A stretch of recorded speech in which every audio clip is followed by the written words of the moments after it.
సంబంధించిన కొవ్వుని ఇవి ఎక్కువ ఉన్నాయి. ఈ కారణం ఏంటంటే శతాబ్దాలుగా పోరాటం చేస్తున్నారు రామజన్మ అయోధ్య రామ మందిరం కోసం.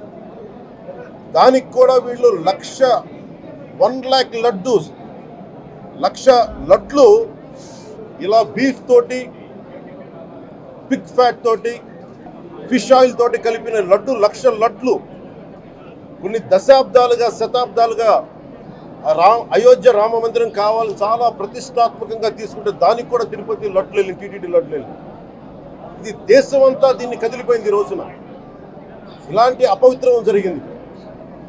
దీని గురించి ప్రస్తావిస్తే రిపోర్ట్లు బయటకు వస్తాయి. వైసీపీ నాయకత్వం కానీ ఇది రాజకీయ లబ్ధి కోసం చేస్తున్నారని ఒక మాట మాట్లాడుతూ ఉన్నారు.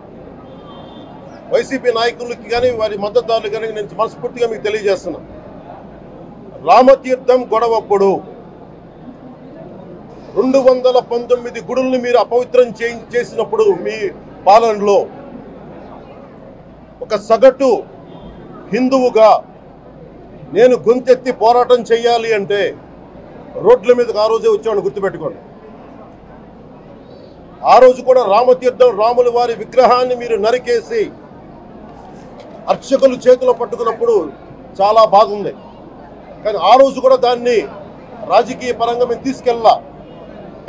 దోషులకి శిక్ష పడాలి, వీళ్ళెవరో కనుక్కోండి. ఈ రోజు వరకు మీరు పట్టించుకోవాలా. ఇది మేము చెప్తూనే ఉన్నాం. నిజంగా చెయ్యాలంటే ఈ ప్రస్తావన ఎందుకు తీసుకొస్తున్నానంటే సమాజంలో అస్థిరత లేదంటే డిస్హార్మనీ క్రియేట్ చేయడానికి మేము లేవు ఇక్కడ. కానీ తప్పు జరుగుతుంటే, దాడులు జరుగుతూ ఉంటే, అపవిత్రం చేసుకుంటూ వెళ్ళిపోతే చూస్తూ ఎవరు కూర్చోం. తప్పు, అది కూడా తప్పు అవుద్ది.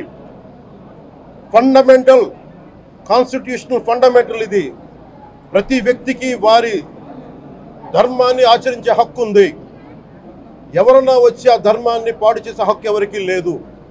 ఇట్స్ ఎ ఫండమెంటల్ రైట్ ఇది. ఇలాంటి స్థాయిలో ఈ రిపోర్ట్ బయటకు వచ్చినప్పుడు ఏం చెప్పు ఉండాల్సింది గత ముఖ్యమంత్రి గారు? నేను ఏ రోజు కూడా మీరు చూశారు, ఇది ప్రభుత్వం, మన కొత్త ప్రభుత్వంలోకి వచ్చాం. ఇది వెండెట్టా ప్రభుత్వం కాదు, ఇది పగా ప్రతీకారాల ప్రభుత్వం కాదు ఇది. కానీ తప్పు జరుగుతుంటే మటుకు చేతులు కట్టుకొని చూసే ప్రభుత్వం కూడా కాదు. అది మీకు చాలా పగడ్బందీగా తెలియజేస్తున్నాను విషయం. అలాంటిది నా మీద ఎన్నో మాట్లాడినా మేము ఎప్పుడు మాట్లాడలా. రామతీర్థం గురించి జరిగినప్పుడు కూడా మేము మాట్లాడలా. కానీ ఈ రోజున రిపీట్ అయిపోతున్నాయి మిస్టేక్స్. అలవాటైపోయింది, ఆలవాలం అయిపోయింది. ఇంక ఇక్కడితో ఆగాలి. ఇది ఇప్పుడే ఫుల్ స్టాప్ టు దిస్. దీంట్లో ఒకరు నిందించట్లా. టీటీడీ బోర్డు ఉంది, వైసీపీ కాన్స్టిట్యూట్ చేసిన టీటీడీ బోర్డు ఉంది. వైవి సుబ్బారెడ్డి గారు ఉన్నారు టీటీడీ చైర్మన్గా. టీటీడీ ఈవోగా ధర్మారెడ్డి గారు ఉన్నారు. మళ్ళీ వాళ్ళు కాకుండా కొత్తగా వచ్చారు. ఈ 5 సంవత్సరాలు ఈ బోర్డు ఏం చేస్తూ ఉంది? ఈ టీటీడీ బోర్డుని మేము ప్రశ్నిస్తున్నాం. మీరు బయటికి రండి. గత ముఖ్యమంత్రి ఏం చేసి ఉండాల్సింది? వచ్చినప్పుడు మీరు పంపించండి ల్యాబ్స్కి. మీకు ఎవరైతే తప్పులు చేశారో వారి మీద మీరు చర్యలు తీసుకోండి చెప్పాలి. కానీ తప్పులు చేసిన వాళ్ళు వెనకేసుకొచ్చే విధానం ఏంటో నాకు అర్థం కావట్లేదు. ఇది ఆయన మార్చుకోవాలి. అంతేగాని మీరు అస్థిరత చేసే ఆలోచన కానే కాదు. ఇదే మీరు ఊహించండి.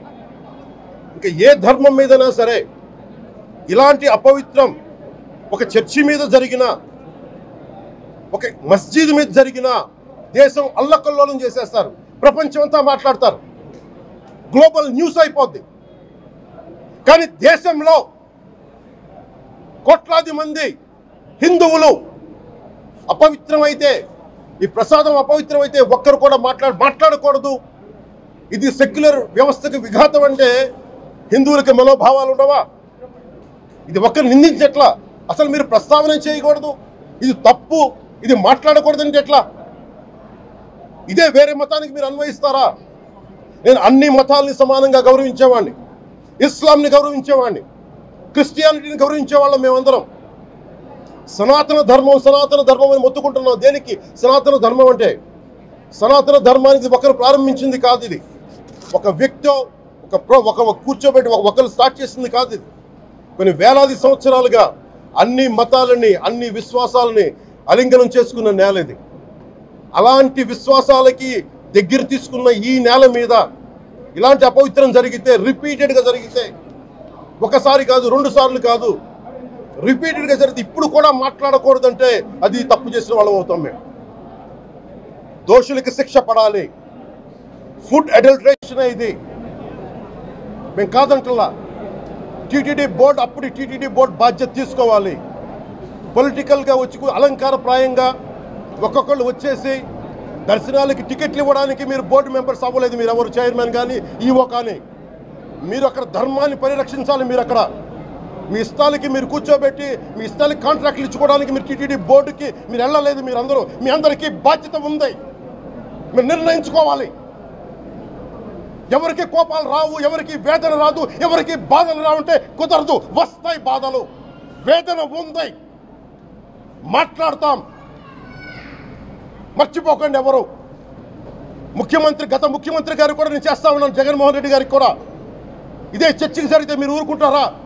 ఒక మసీదుకి జరిగితే ఊరుకుంటారా? ఒక తిరుమలకు జరిగినప్పుడు ఎందుకు వెనకేసుకొస్తారు? రాకండి. ఏ మతం మీద దాడి జరిగినా సంపూర్ణంగా నాతో సహా మేము ఖండిస్తాం, బయటకు వస్తాం. ఇస్లాం మీద దాడి జరిగితే మేము మాట్లాడతాం. క్రిస్టియానిటీ మీద దాడి జరిగితే మేము మాట్లాడతాం. హిందూ ధర్మం మీద, సనాతన ధర్మం మీద దాడి జరిగితే కూడా నేను మాట్లాడతాను. ఇది మొదటిసారి కాదు, మేమందరం మాట్లాడతాం.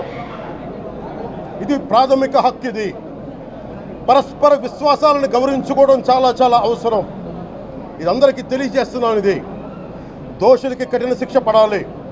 అలాగే ముఖ్యమంత్రి గారికి కూడా నేను తెలియజేసుకున్నాను, చంద్రబాబు నాయుడు గారికి కూడా క్యాబినెట్ మీటింగ్ జరగాలి, అసెంబ్లీలో చర్చ జరగాలి.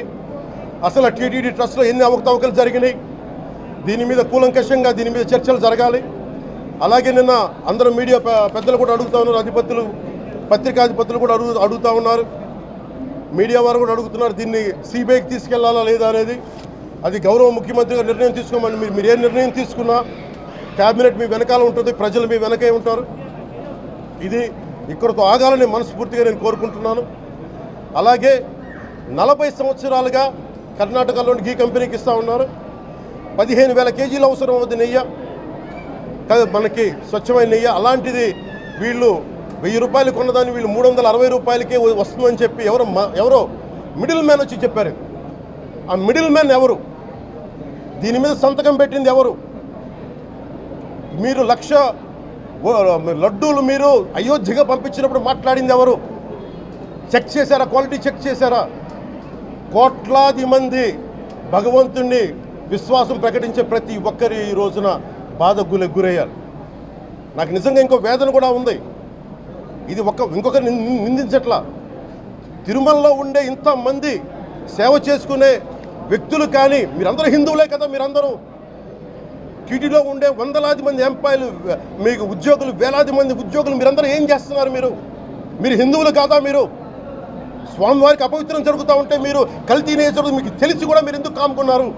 భయపడ్డారా? వైసీపీ అంటే వైవి సుబ్బారెడ్డి గారంటే భయపడ్డారా? ధర్మారెడ్డి గారంటే భయపడ్డారా? ఏ స్వామి అయితే మీకు ఆశ్రయం ఇచ్చారో ఆ స్వామికి అపవిత్రం జరుగుతూ ఉంటే మీరందరూ కామ్గా కూర్చునే మీకు ఎలా వచ్చింది మీకు? ఇది నేను సాటి హిందువులను కూడా నేను ప్రశ్నిస్తున్నాను.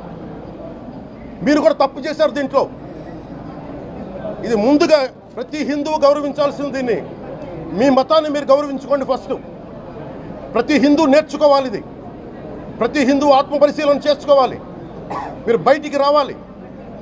తప్పు జరుగుతూ ఉంటే కూర్చొని చేతులు కట్టుకొని మనకెందుకులే అంటే ఇలాగే ఉంటాయి. ఇది మారాలి. ఇది అందుకు నేను కూడా దీంట్లో భాగమే. కాబట్టి నిజంగా నాకు ఇన్ని సమస్యలు చెప్పారు ఇన్ని సంవత్సరాలుగా. వైసీపీ మీద పోరాటాలు చేస్తున్న, రోడ్లు బాగలేదంటే మాట్లాడాం, రైతుకి సమస్యలు వస్తే మాట్లాడాం, గుడులు అపవిత్రం చేస్తుంటే మాట్లాడాం. కానీ ఏ ఒక్కరు కూడా బలంగా కూర్చొని టీటీడీ ఉద్యోగులు ఎవరైనా సరే ఇలా జరుగుతుంది అని తెలిసి కూడా కామ్గున్నారంటే మీరు మహా అపరాధం చేశారు. ఆ మహా అపరాధానికి నేను కూడా నాకు సంబంధం లేకపోయినా ఈరోజు నేను ప్రాయశ్చిత దీక్ష మొదలుపెట్టాను. ఈరోజు 11 రోజులు స్వామివారికి నేను క్షమాపణలు కోరుకుంటూ దీక్ష తీసుకుంటున్నాను. ఇది మారాలి, భవిష్యత్తు ఇలా ఉండకూడదు అని కోరుకుంటూ సెలవు తీసుకున్నాను. నమో వెంకటేశాయ.